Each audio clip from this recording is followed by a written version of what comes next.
Good evening. Welcome in Daily UPC editorial audio program. Three strides for whale, the Times of India. Southern winds are catching the sails, the Economic Times. Focus on trails, the Hindu. Now the full editorial. Three strides for whale, the Times of India. Supreme Court orders in Sisodia, Kavita and Soren's aid cases are a lesson for agencies courts. Even in PMLA cases, bail is the norm.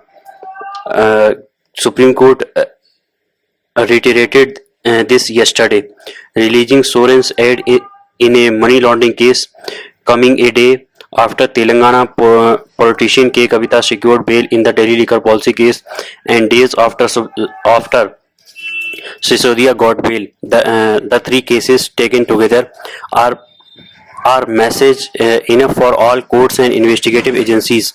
Hearing Kavita's plea proved agencies were again up, upbraided by Supreme Court, as was Delhi High Court that had denied her bail twice in the last 5 months. Every such bail and every observation, Supreme Court said, holds out the promise of fair process for under trials accused under stringent laws struggling for release. ED arrested BRS chief KC Rao's daughter on March 15.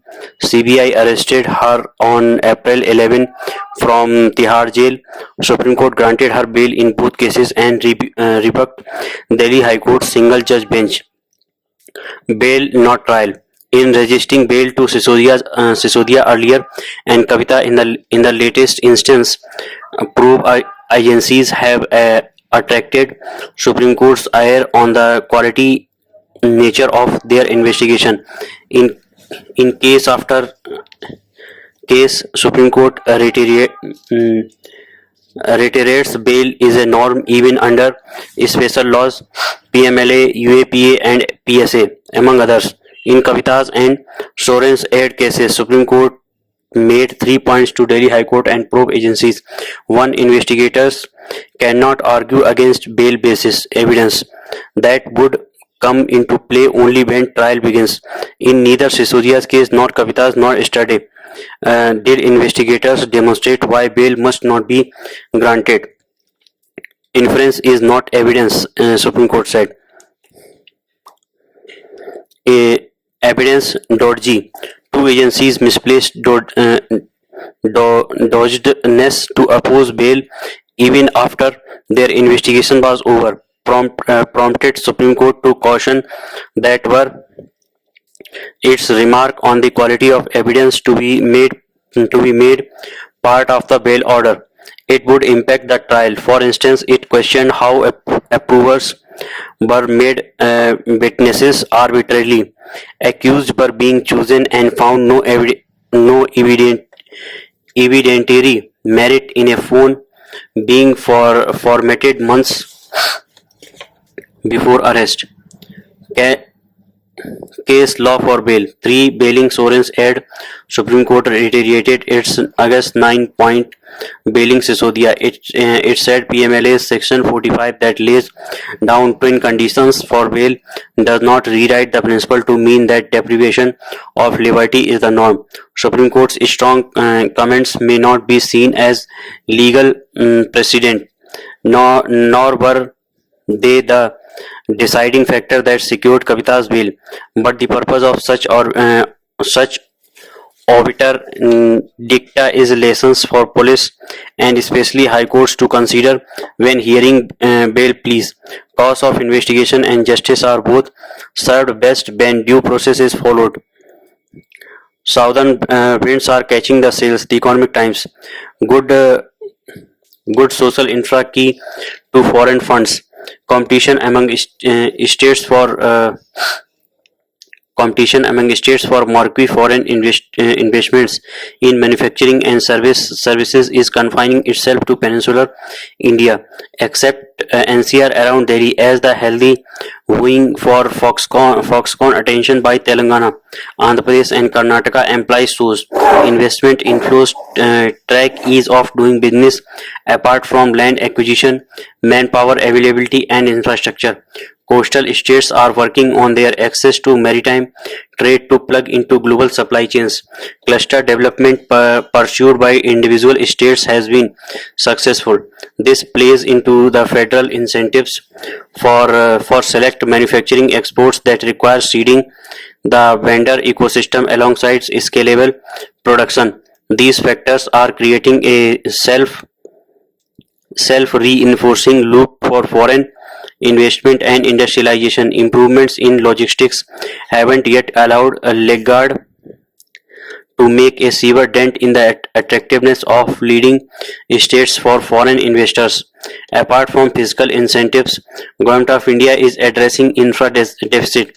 It can offer states some helpful pointers on issues like business friendliness and workforce skills. These are, however, not enough to level the playing field among states. The North is participating in the industrialization of the South by supplying cheap labor and market for products.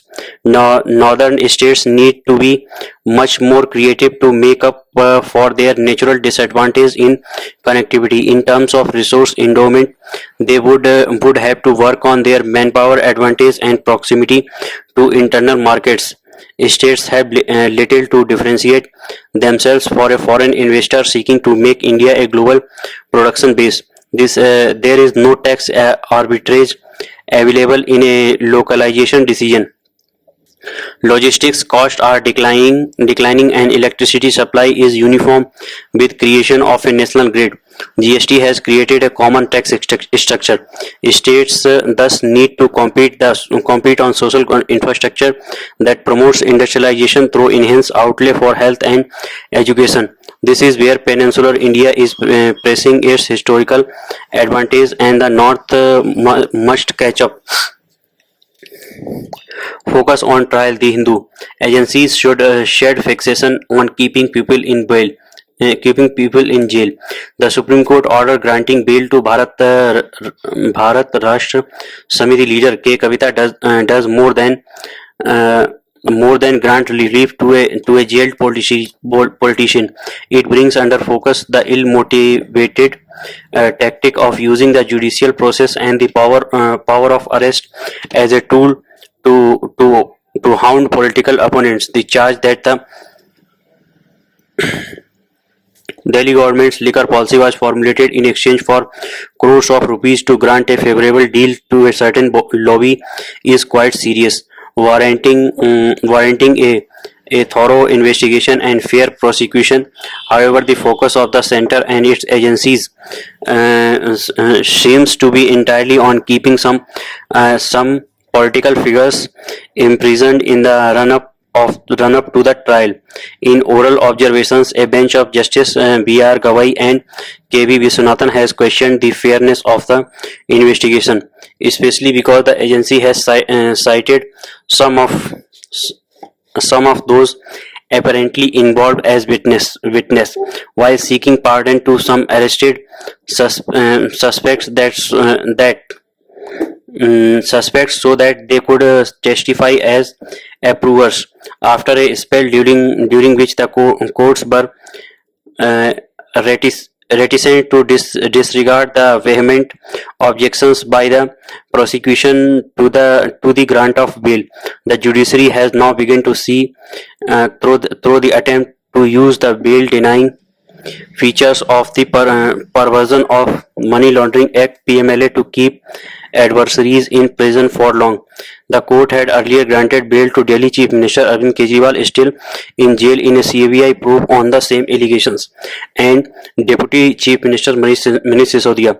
Ms. Kavita has been accused of arranging the alleged deal between the Delhi government and a South lobby. It is notable that the political leaders have all been implicated by witnesses who themselves appear to be involved in the case and accused who have turned approvers. The bench has questioned the Delhi High Court's failure to give her the benefit of a proviso to Section 45 of the PMLA, which allows grant of bail to women merely on the ground that she was educated and not a vulnerable woman. The mere fact that the investigation by the CBI and the Enforcement Directorate is over was enough to grant bail, instead of vehemently objecting to bail and spending their time filling lengthy replies to a spate of bail petitions in various courts.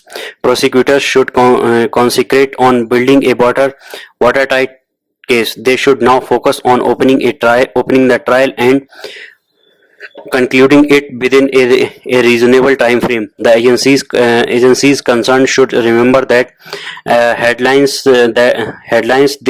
that cite fabulous sum of money uh, alleged allegedly paid as bribes, and thousand-page charge sheets can impress only a few. Trials court would surely prefer concrete evidence and reliable testimony backed by relevant documents. Thank you.